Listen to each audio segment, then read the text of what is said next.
Welcome back. Now let's take a moment to reflect on a time when fear gripped us at work. Perhaps it was during a critical presentation, a confrontation with a colleague, or awaiting feedback on a big project. Fear as an emotion can feel very real, so real that it paralyzes us.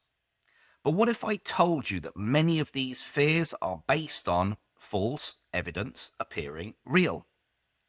Now, in this module, we'll explore how this false evidence can lead to an amygdala hijack, and more importantly, how we can address it. So what is fear really? Well, fear is an acronym that stands for false evidence appearing real. The stories we tell ourselves about what might happen, often worst case scenarios. Some workplace examples could be, if I make a mistake, I'll lose my job. Or if I speak up in this meeting, I'll embarrass myself. Or perhaps, if I don't overwork myself, my team will think I'm lazy. Now, these thoughts are often unfounded and completely exaggerated, yet at that particular moment, they feel incredibly real. And when they take hold, they trigger that ever so powerful neurological response, the amygdala hijack.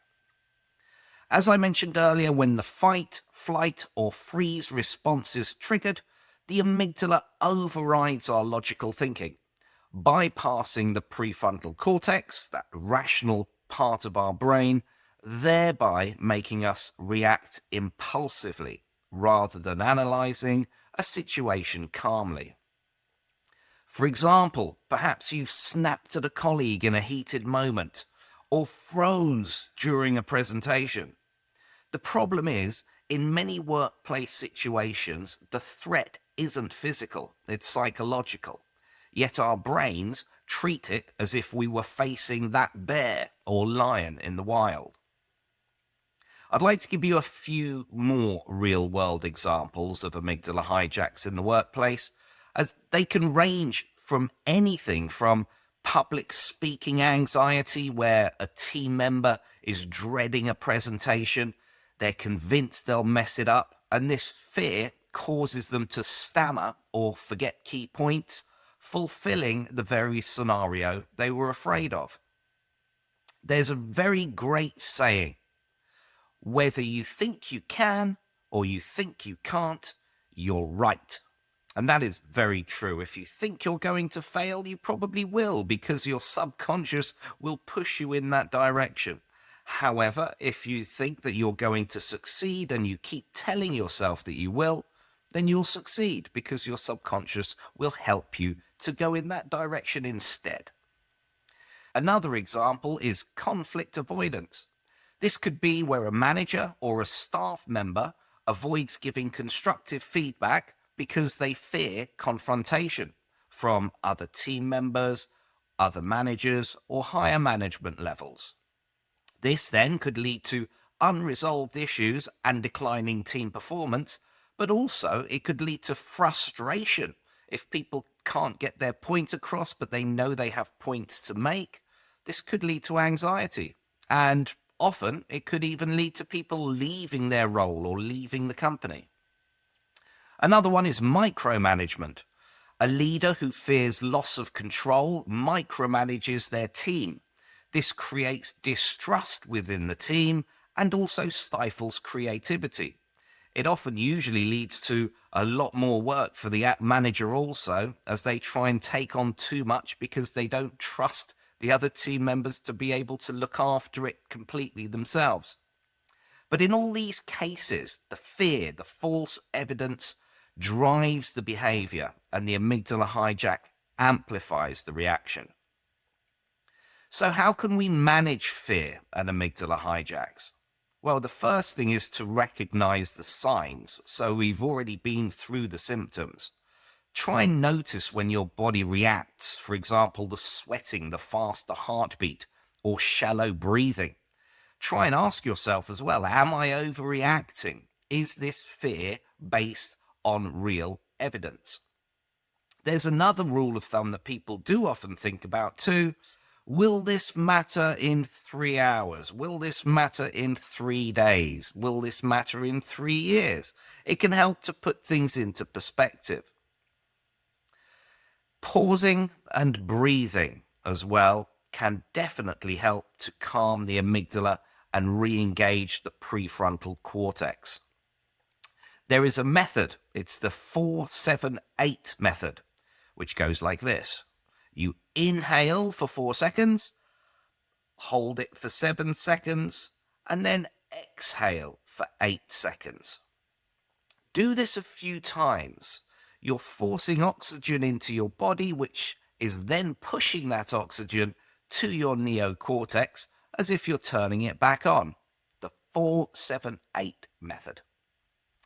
And challenge that false evidence. Now, this can be a little bit more tricky because you're sort of contradicting yourself, but try and think about the complete situation, a bird's eye view if you can, and try and replace fearful thoughts with logical ones. For example, instead of if I fail, my career is over, try and think mistakes are opportunities to grow. A saying that I always remember when things go wrong, and they often do in life. Often they're out of our control, and just remember, there is no failure, only feedback. That way, even if you fall off the horse, you get back on, stronger, and with more knowledge of the situation. Now, the next one is practicing emotional regulation. As I mentioned earlier, meditation is great, whichever form you wish to do. Some people do breathing meditation.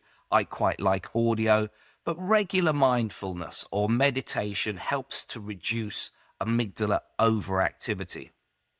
Another great way is to keep a journal or to talk through your fears with somebody else.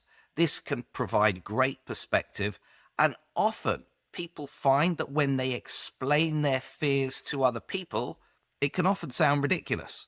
And they don't even want to finish what they're saying because they know that they sound ridiculous.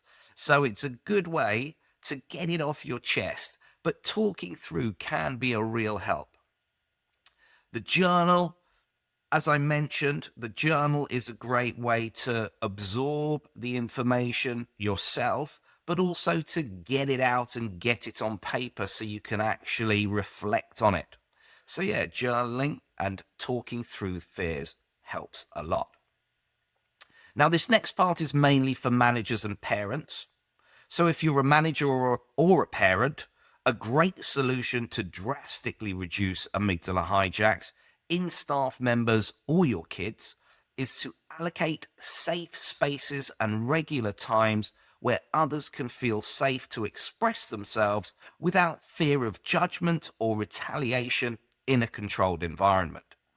Managers and parents can lead by example, admitting mistakes and showing vulnerability to build empathy with their staff or children.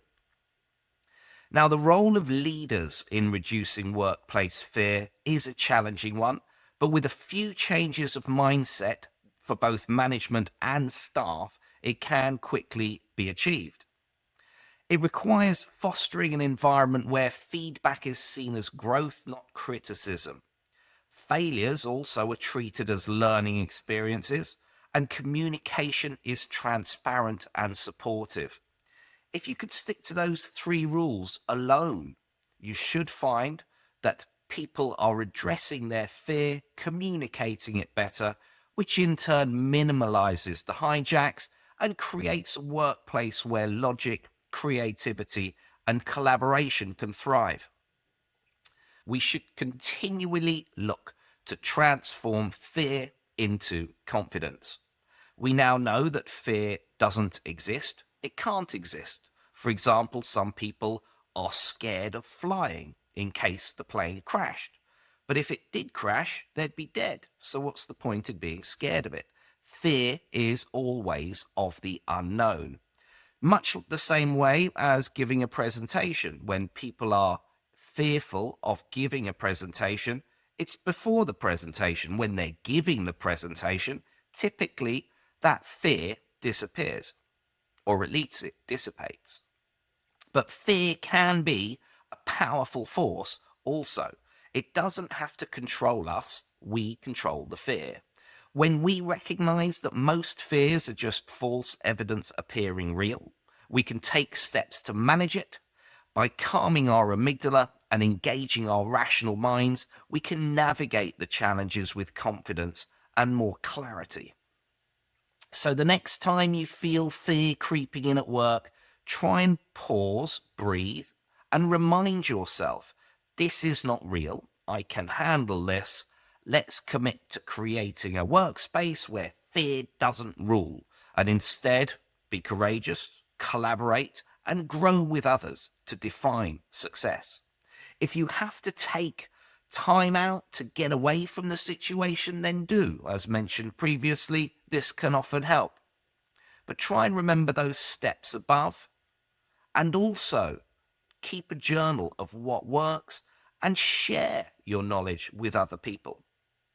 So now in your journals or folders, I'd like you to please spend 10 minutes brainstorming times that you, or maybe you've noticed with others, times that you've experienced an amygdala hijack. Try to establish exactly why that hijack happened, and also the underlying fear that resulted in that hijack. Also ask yourself, if you knew that the hijack was a result of fear, a fear that ultimately didn't exist, would the hijack have occurred? Okay, so try and think of as many times you've either spotted hijacks in yourself or others, and also, if you knew it was just because of fear at that time, would it have occurred, knowing what you know now? So hopefully your journals should be filling up with some reference points, thoughts, and ideas by now, and we'll be delving deeper in the upcoming modules. I look forward to seeing you then. Many thanks.